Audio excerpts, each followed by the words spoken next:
the JD-3000 16 French. Catheter has a 30 ml balloon at the insertion point below the balloon.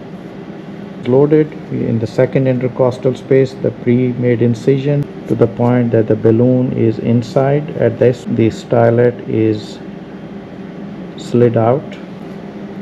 The balloon is inflated and the catheter is in place. The catheter cannot be retracted. It is sutureless balloon retention. Move the catheter, the disc lock is removed, balloon is deflated, and at this point the catheter can be pulled out.